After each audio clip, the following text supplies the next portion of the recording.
Ce journal vous est offert par le FPI, Fonds des promotions de l'industrie, votre partenaire privilégié pour la réussite de vos projets.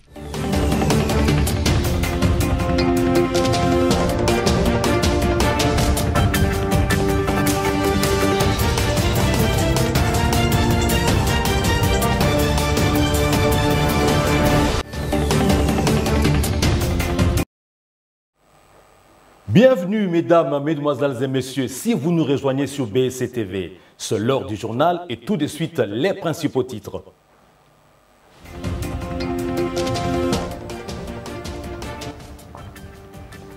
Trouble autour du siège de l'UDPS ce jeudi 17 novembre.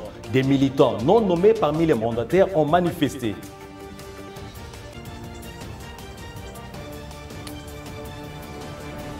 Point de presse de la secrétaire d'État belge Nicole de Moore à l'ambassade de Belgique mercredi 16 novembre sur les façons régulières et irrégulières d'émigrer en Belgique.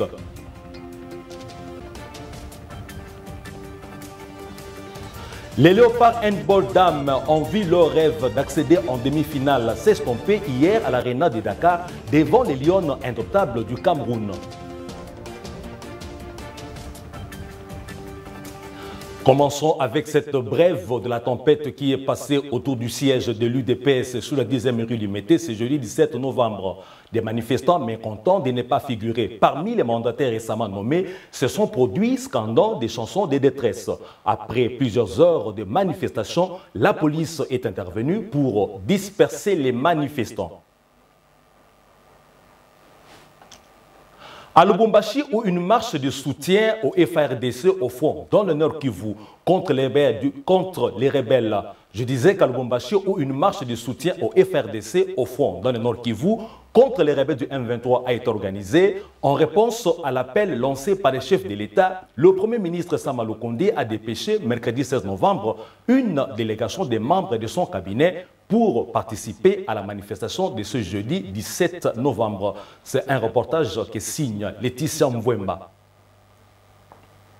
À sa descente d'avion à l'aéroport de Louano, les conseillers spéciaux du Premier ministre Jean-Michel Sama Lukonde, Romulus Kisamba, qui conduit la délégation à Lubumbashi pour une marche de soutien au FARDC, a expliqué la raison de sa mission dans le Grand Katanga. Ici, dans l'espace du Grand Katanga, il y a des marches de soutien au FARDC qui sont organisées dans toutes les 4 provinces. Il était question que le chef du gouvernement se rassure que tout se passe bien. C'est pour ça qu'il nous a dépêchés ici, pour qu'aux côtés des gouverneurs de province, que nous puissions marcher ensemble avec nos frères katangais et exprimer ce soutien qui est tant attendu sur le plan national et international à l'endroit de nos forces armées de la République qui se battent sur le front et à son commandant suprême. Il s'y est de noter que la délégation de la primature aux marches de soutien au FARDC dans les Grands Katanga est composée d'une dizaine de personnes. La dite marche de soutien au FARDC est prévue ce jeudi 17 novembre à Lubumbashi. Entre la Belgique et la RDC, les relations sont excellentes en matière de migration. Voilà pourquoi, pour aider les Congolais à migrer en toute sécurité en Belgique, la secrétaire d'État belge à l'asile et à la migration en visite de travail à Kinshasa a tenu un point de presse à l'ambassade de Belgique à Kinshasa mercredi 16 novembre pour expliquer les façons régulières et irrégulières de migrer ainsi que les avantages et inconvénients à migrer de l'une ou l'autre façon. Reportage. En matière de migration et de demande d'asile, la Belgique veut mener une politique basée sur le respect des règles et de la dignité humaine. Voilà pourquoi, face à l'accroissement considérable des demandes de protection ou d'asile entre janvier et septembre 2022 par rapport au passé, la secrétaire d'État belge à l'asile et à la migration, Nicole de Moore, a tenu un point de presse sur la question jeudi 16 novembre dans la salle Erasmus à l'ambassade de Belgique pour sensibiliser les Congolais. Le message est clé de la secrétaire d'État belge. La possibilité pour les Congolais de se rendre en Belgique doit être promue, mais je répète, cela doit se faire tout en respectant la loi. En effet, il existe des façons régulières et irrégulières de migrer. Il est fondamental que les Congolais obtiennent les bonnes informations et migrent de manière régulière. Il s'agit de se protéger contre des difficultés inattendues à la frontière ou pendant le séjour. Des informations fiables et précises sont disponibles sur le site web du Centre européen des visas, l'ancien Maison Schengen. Nicole Demort a attiré l'attention sur l'existence de filières clandestines.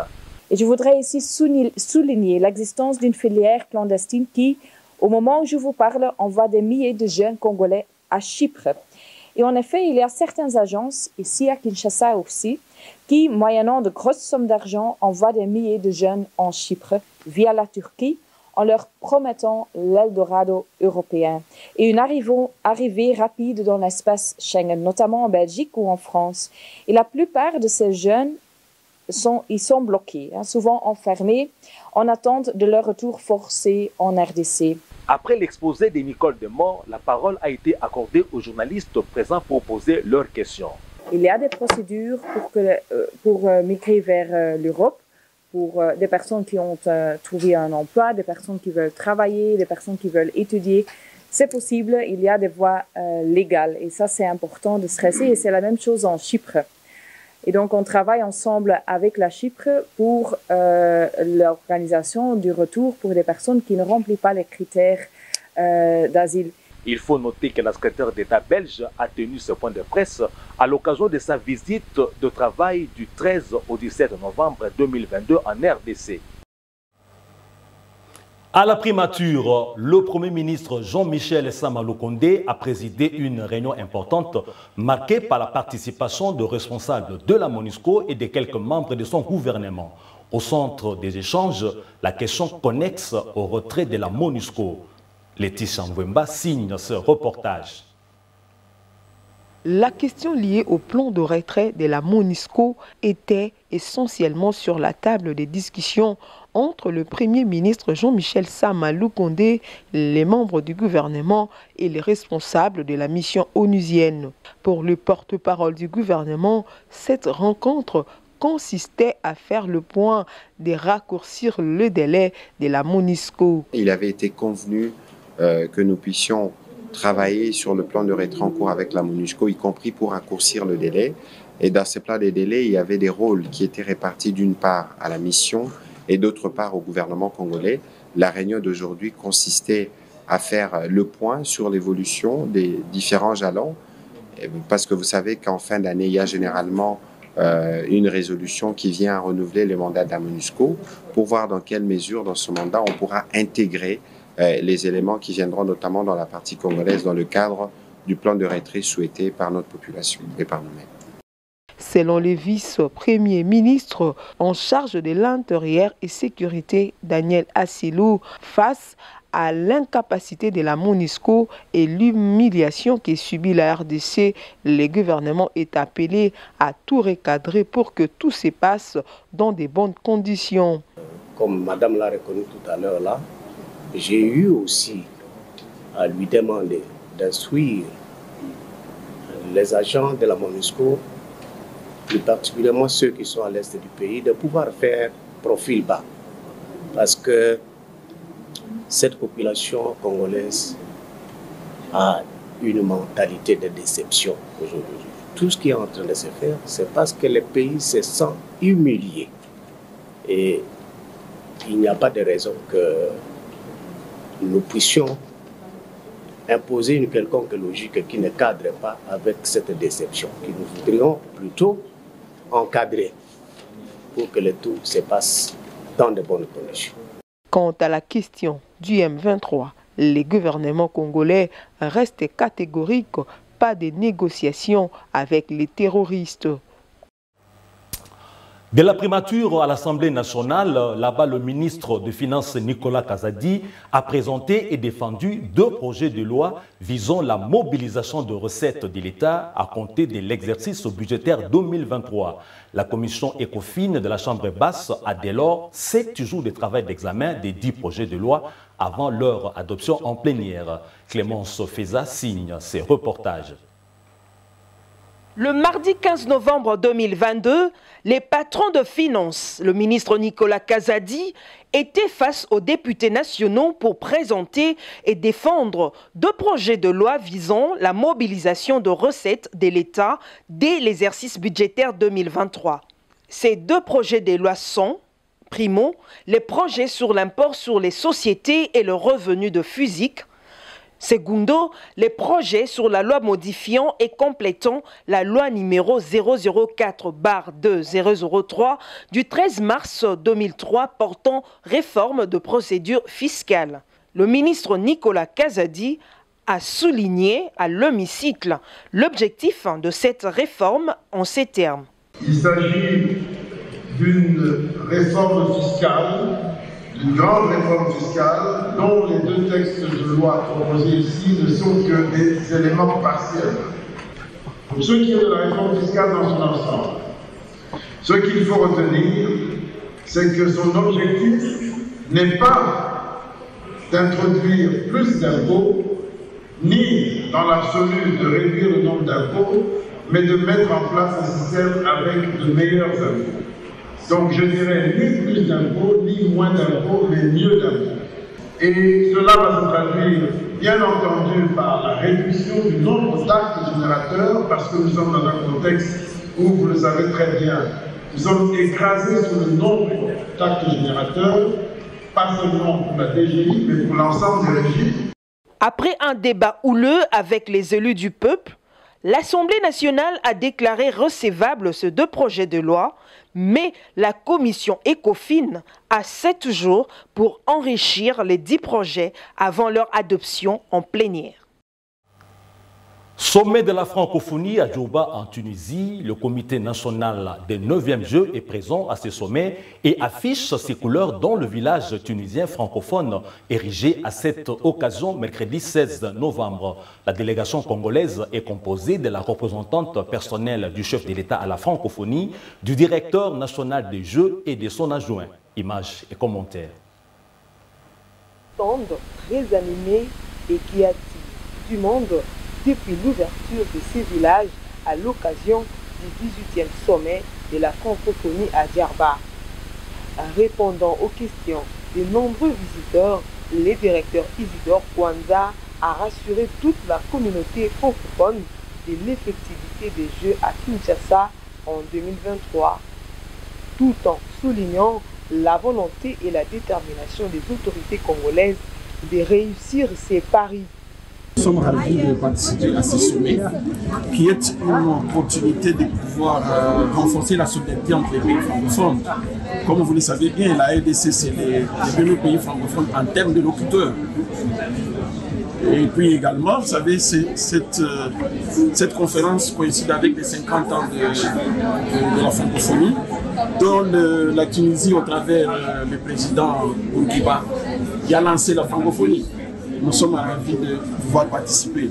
Et également pour votre information, vous savez, la RDC va pouvoir abriter l'année prochaine, entre juillet et août, les 9 Jeux de la francophonie. Donc nous sommes venus dire aux pays francophones de participer massivement. Il s'y est dénoté que c'est jeudi 17 novembre, les ministres de l'intégration régionale, Didier Mazenga et le directeur national des Jeux seront devant la presse à Djerba pour faire le point sur le préparatif des Jeux. À Kinshasa, des experts nationaux travaillent d'arrache-pied pour offrir les meilleurs Jeux de la francophonie à la communauté francophone du monde. Sport avec la 25e édition de la CAN Handball Dames Senior Sénégal 2022, battu en quart de finale par 23 contre 22 par les Lions indoptables du Cameroun. Les Léopards Dames ont dit adieu à la demi-finale et à la participation à la mondiale de la spécialité. C'était hier à l'Arena de Dakar. Suivez. Il n'y aura pas de demi-finale pour les Léopards Handball Dames de la RDC dans cette 27e édition de la CAN Handball Sénégal 2022, ni de participation à la Coupe du Monde Handball Dames. Raison, les Congolaises ont été battues en quart de finale par les Camerounaises 22 contre 23, mercredi 16 novembre à l'Arena de Dakar.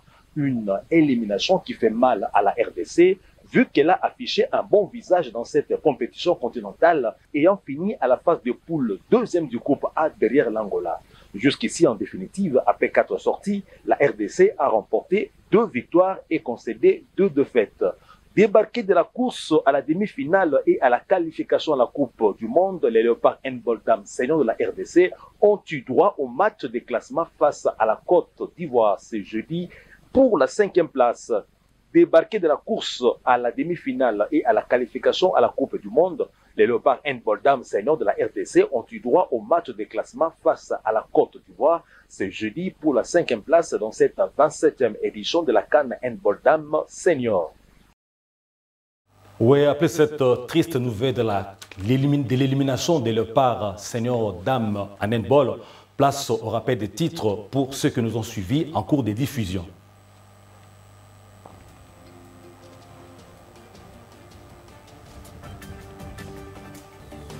Trouble autour du siège de l'UDPS ce jeudi 17 novembre. Des militants non nommés parmi les mandataires ont manifesté.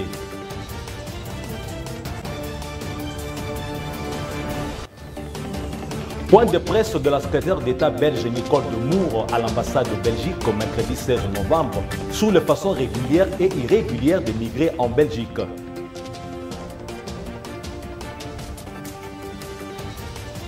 Les Léopards Handball Dames ont vu leur rêve d'accéder en demi-finale s'estomper hier à l'Arena de Dakar devant les Lions indoptables du Cameroun. Mesdames, Mesdemoiselles et Messieurs, il ne me reste plus qu'à vous remercier pour votre attention à cette livraison d'informations.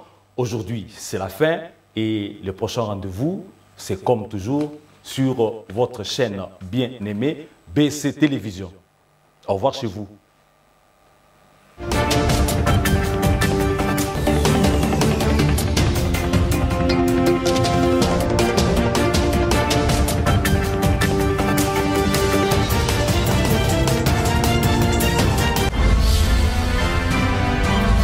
Ce journal vous a été offert par le FPI, Fonds des promotions de l'industrie, votre partenaire privilégié pour la réussite de vos projets.